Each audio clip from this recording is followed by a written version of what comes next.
जय हिंद दोस्तों, मैं कपिल श्रीवास्तव नैया पार के यूजीसी नेट प्लेटफॉर्म से आप सभी का स्वागत करता हूं। आज हम यहां चर्चा करने वाले हैं मध्य प्रदेश टेट वर्ग का, जिसे पीजीटीवी कहते हैं। तो वर्ग एक पर हम चर्चा करने वाले हैं कि वर्ग एक में क्या क्या चीजें रहेंगी, वर्ग एक का पेपर कब है, कौन दे सकता है, कौन नहीं दे सकता, कैसे तैयारी की जाए, इन सारी चीजों पर हम चर्चा करने वाले हैं। इसके अलावा आपके जो भी प्रश्न होंगे उनके भी मैं जवाब देने का प्रयास करता रहूंगा। तो चलते हैं, हम चर्चा करते हैं। देखिए, मध्य प्रदेश के द्वारा जो वर्ग एक की परीक्षा ली जाती है, वर्ग दो की भी परीक्षा ली जाती है, वो दो परीक्षाएं ली जाती हैं। पहली होती है पात्रता परीक्षा। पहली कौन सी परीक्षा होती है? पात्रता परीक्षा होती है। दूसरी होती है मुख्य परीक्षा या चयन परीक्षा। और हमको ये दोनों परीक्षाएं पास करनी होती हैं। पहली जो पात्रता परीक्षा है एक क्वालिफाइंग नेचर की होती है। ये कैसी होती है? क्वालिफाइंग नेचर की होती है, मतलब इसको पास करना होता है। तो पहली है पात्रता परीक्षा और दूसरी है मुख्य या चयन परीक्षा। अब हम बात करते हैं पात्रता परीक्षा पर। पात्रता परीक्षा कितने अंक की होती है? तो 150 अंक की होती है और 150 ही प्रश्न आते हैं। मतलब 150 प्रश्न आएंगे और 150 ही अंक के आएंगे, मतलब एक अंक का एक प्रश्न होंगे। नकारात्मक प्रश्न नहीं होता है, इस बात को आपको याद रखना है। अब जो 150 प्रश्न का एक पेपर आएगा जिसे हम पात्रता परीक्षा कह रहे हैं, जो दिसंबर में शेड्यूल है आप लोगों के लिए, इसमें दो खंड होते हैं। कितने खंड हैं इसमें? दो खंड हैं। पहला खंड है आ और बा, मतलब ए और बी पार्ट, दो पार्ट में है। जो आ पार्ट है ये सभी के लिए समान होता है, कॉमन होता है। ये कितने अंक का होता है? 30 अंक का। इसमें क्या क्या आता है? तो इसमें हिंदी आती है सामान्य, अंग्रेजी आती है, इसमें गणित आता है, पेडालॉजी आती है, शिक्षा शास्त्र जिसे बोलते हैं,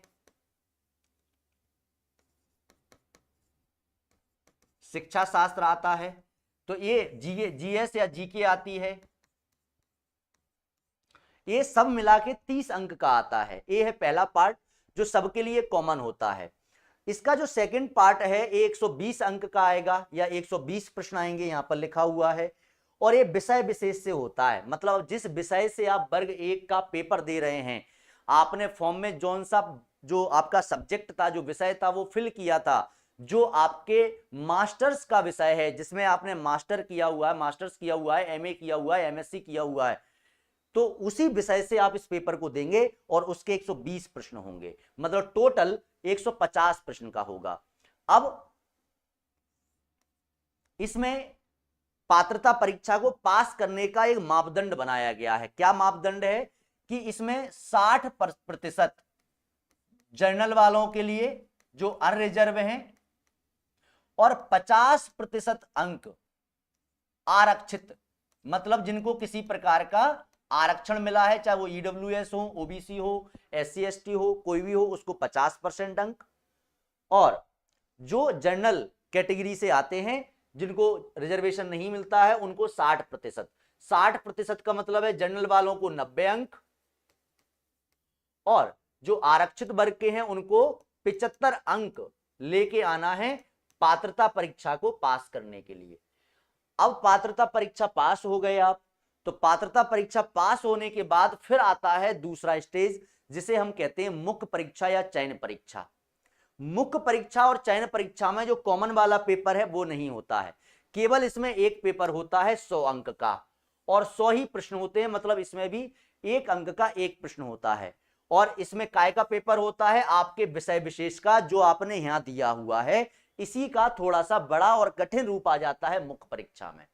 और कठिन रूप कहां आ जाता है? मुख्य परीक्षा में। तो कहने का मतलब है कि अगर आप एमपी टेट वर्ग एक, जो वर्ग एक की परीक्षा है, अगर उसको आप दे रहे हैं, तो आपको इतना बस जानकारी होनी चाहिए कि हमको दो पेपर देना पड़ेगा। पहला रहेगा पात्रता परीक्षा, जो इस साल दिसंबर में है।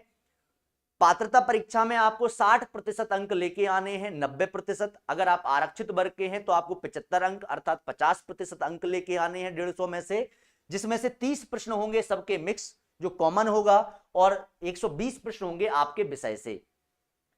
इसके बाद आपकी मुख्य परीक्षा, जो शायद फरवरी में शेड्यूल की जाएगी, फरवरी के समय ली जाएगी, फरवरी मार्च के समय, वो मुख्य परीक्षा आपके विषय की होगी और इसमें 100 प्रश्न आएंगे आपके विषय के। मेरिट इसी के आधार पर बनेगी। मेरिट किसके आधार पर बनेगी? मेंस के आधार पर बनेगी, क्योंकि ये तो क्वालिफाइंग नेचर का है, केवल इसको पास करना है इस स्टेज के लिए, इससे मेरिट नहीं बनने वाली, ना ही इसके अंक मेरिट में जुड़ेंगे, इस बात को भी याद रखना। यहीं से मेरिट बनेगी, आपका कट ऑफ यहीं से बनेगा। तो कट ऑफ कहां से बनेगा? यहीं से बनेगा, इस बात को भी याद रखना। आगे चलते हैं, अब देखते हैं योग्यताएं। क्या क्या योग्यताएं हैं फॉर्म डालने के लिए? तो पहले हम बात करते हैं पात्रता परीक्षा के लिए, क्योंकि दोनों के लिए योग्यताएं थोड़ी सी अलग हैं, मामूली सा अंतर है। तो हम दोनों पर चर्चा कर लेते हैं क्या क्या है। तो पात्रता परीक्षा कहती है कि आपका पीजी मास्टर्स पूरी हो गई हो या अंतिम वर्ष में हो, मतलब या तो आपने एमए एमएससी वगैरह कंप्लीट कर लिया हो, या आप अंतिम वर्ष में दूसरे वर्ष में परीक्षा दे रहे हैं, तो आप पात्रता परीक्षा का फॉर्म डाल सकते हैं। दूसरा, आपको बीएड चाहिए, पूरी हो गई हो, कंप्लीट हो गई हो, या अंतिम वर्ष में आप हो, आप अंतिम वर्ष में हो। इसका मतलब है कि पीजी और बीएड अगर अंतिम वर्ष में रनिंग में है, अंतिम वर्ष में है, अंतिम वर्ष में, तो भी आप फॉर्म डाल दीजिए। और अगर पीजी और बीएड कंप्लीट है तो भी आप फॉर्म डाल दीजिए, पूरी हो गई है तो भी आप फॉर्म डाल सकते हो। दूसरा, आपने जिस विषय से पीजी किया है, मान के चलो आपका जो पीजी है वो हिंदी से है, तो आप जब वर्ग 1 का फॉर्म भरेंगे तो आप किस विषय को चुनेंगे? हिंदी को। मतलब जिस विषय से आपने पीजी किया है इसी विषय को चुनना पड़ेगा आपको।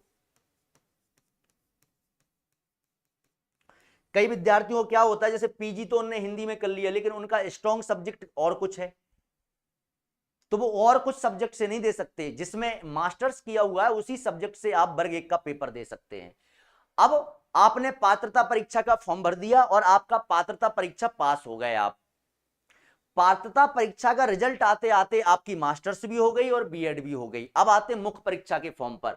जब आप मुख्य परीक्षा या चयन परीक्षा का फॉर्म डालें तो परीक्षा के फॉर्म से पहले, फॉर्म की अंतिम तिथि से पहले आपकी पीजी कंप्लीट होनी चाहिए और बीएड कंप्लीट होनी चाहिए। यहां रनिंग नहीं चलेगा, रनिंग नहीं चलेगा। कहां नहीं चलेगा रनिंग? मुख्य परीक्षा में। मुख्य परीक्षा में आपको कंप्लीट चाहिए, पीजी और बीएड दोनों, पीजी और बीएड दोनों कंप्लीट चाहिए। कब? जब आप इसका फॉर्म डाल रहे हो। तो मतलब ये जो रनिंग था ना, वो आपका कंप्लीट हो जाना चाहिए इसके पेपर के फॉर्म के पहले, पेपर के नहीं, फॉर्म के पहले, इसके फॉर्म के पहले ये सारी चीजें आपकी कंप्लीट हो जानी चाहिए, आपका रिजल्ट आ जाना चाहिए, तब जाकर आप इसका फॉर्म फिलअप कर पाएंगे। और फिर इसका फॉर्म फिलअप करेंगे, फिर इसका पेपर देना है और इसी के बेस पर मेरिट बनेगी, है ना, इसी के बेस पर क्या बनेगी? मेरिट बनेगी। अब आयु देख लेते हैं। न्यूनतम आयु है फॉर्म डालने की 21 वर्ष, 21 वर्ष न्यूनतम आयु है। और अनारक्षित वर्ग के लिए, जनरल के लिए अधिकतम आयु कितनी है? 40 वर्ष। जिनको कोई आरक्षण नहीं मिला है, और आरक्षित वर्ग के लिए यही 45। आरक्षित वर्ग में ईडब्ल्यूएस इसी में शामिल कर लिया गया। तो जो रिजर्वेशन के तहत है उनको 45, और जो रिजर्वेशन के तहत नहीं है उनको 40 वर्ष अधिकतम है। अब इसमें छूटें दी गई हैं, जैसे अगर कोई अतिथि शिक्षक रह चुका है, 200 वर्ष उसने अपनी 200 दिन उसने अपनी सेवाएं दी हैं, तो उसकी उम्र यहां 49 हो जाएगी। फिर अब वहीं आरक्षित वर्ग के लिए यही सिस्टम कितना हो जाएगा? 54 वर्ष। कितना हो जाएगा? 54 वर्ष हो जाएगा। कितना? 54 वर्ष हो जाएगा। तो आपको ये याद रखना है कि अगर आप अतिथि विद्यमान हैं अभी वर्तमान में और 200 दिन आपके कंप्लीट हो गए हैं नियमित रूप से, तो फिर आपको उम्र में और जो छूटें हैं वो आपको उपलब्ध हो जाएंगी। लेकिन जो नॉर्मल है, बेसिक है, वो ये उम्र है। तो ये उम्र है। अब आगे चर्चा कर लेते हैं। परीक्षा का स्तर कैसा होगा? पीजी स्तर का होगा। पीजी स्तर का मतलब है आपके मास्टर्स का स्तर का होगा। इसका स्तर याद रखना कि नेट, जेआरएफ और असिस्टेंट प्रोफेसर के थोड़ा सा कम होता है या समतुल्य होता है, इतना याद रखना। पेपर का स्तर सरल नहीं होता इसका, नहीं तो आप ये समझ रहे हो कि बहुत सरल होगा, नहीं, नहीं तो पिछले बार का जिनने पेपर दिया होगा उनको पता होगा कि सरल नहीं होता है, तो कठिन होता है, पीजी स्तर का, मास्टर्स स्तर का होता है, नकारात्मक अंक नहीं होते हैं, इस बात को भी याद रखना, नेगेटिव मार्किंग नहीं है। अब देखिए परीक्षा के विषय देख लीजिए, इतने विषय हैं, हिंदी है, अंग्रेजी है, संस्कृत है, उर्दू है, गणित है, भौतिकी है, रसायन विज्ञान, गृह विज्ञान, वाणिज्य, इतिहास, भूगोल, राजनीति शास्त्र, अर्थशास्त्र, कृषि और समाजशास्त्र। एक और होगा जीव विज्ञान, है ना, एक और होगा जीव विज्ञान। इतने विषयों में आप इसका फॉर्म डाल सकते हैं। अब देखिए मध्य प्रदेश वर्ग 1 के लिए पात्रता और चयन परीक्षा दोनों को मिलाकर पूरा कंप्लीट कोर्स अभी आपके लिए सस्ती शिक्षा और अच्छी शिक्षा के तहत ऑफर चल रहा है। 50% का डिस्काउंट है, 50% की छूट दी जा रही है, इस बात को आप समझ लीजिए। पूरी फीस तो 3200 है, लेकिन अभी 100 जो शुरू के 100 विद्यार्थी हैं, प्रथम 100 विद्यार्थियों के लिए, प्रथम 100 स्टूडेंटों के लिए क्या है, 50% का ऑफ दिया जा रहा है। प्रथम 100 बच्चों के लिए 50% का क्या दिया जा रहा है, ऑफ दिया जा रहा है। जो 100 बच्चे हमारे यहां शुरू में सबसे पहले एडमिशन लेंगे उनको ये मिलेगा, प्रथम 100 स्टूडेंट। कितना ऑफ दिया जा रहा है, 50% का, 50% का। तो फीस कितनी हो गई है, मामूली सी फीस ली जा रही है, जिसे हर कोई अफोर्ड कर सकता है, 1599 रुपए। ये सभी के लिए है, इसमें जाति और लिंग के आधार पर कोई भेदभाव नहीं किया गया। बैच स्टार्ट होने वाला है, 5 जून को बैच स्टार्ट हो जाएगा, 5 जून से बैच स्टार्ट है। बैच स्टार्ट होने से पहले जो विद्यार्थी एडमिशन लेंगे उनके लिए 1599 रुपए फीस रखी गई है, 50% डिस्काउंट के साथ। और जैसे 5 जून को बैच स्टार्ट हो जाएगा वैसे ही ये 3200 रुपए अपने मूल स्वरूप में फीस आ जाएगी। ये जो बैच स्टार्ट हो रहा है ये टोटल लाइव रहेगा और इसकी क्लासें रिकॉर्डेड होकर आप बाद में भी देख सकते हैं। 1 साल की वैलिडिटी रहेगी आपके पास, लाइव चलेगा, 1.5 से 2 घंटे की पर डे क्लास होगी। इसमें आपको प्रिंटेबल नोट्स मिलेंगे, मतलब आप उनको प्रिंट करवा सकते हैं।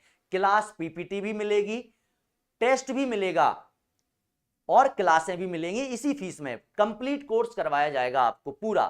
5 जून से न्यू बैच स्टार्ट है और इस 5 जून के पहले जो प्रथम 100 विद्यार्थी एडमिशन लेंगे उनके लिए 50% की छूट है और 5 जून के बाद ये 3200 रुपए अपने 100% पर आ जाएगी। 1599 ये सस्ती और अच्छी शिक्षा के तहत आपको दिया जा रहा है। इसमें लड़के लड़कियों के लिए कोई विशेष प्रकार का अलग अलग प्रावधान नहीं है, लेकिन हाँ एक प्रावधान है जो मैं आपको बता देता हूं। किसके लिए प्रावधान है ये, तो सभी के लिए प्रावधान क्या है, सभी विद्यार्थियों के लिए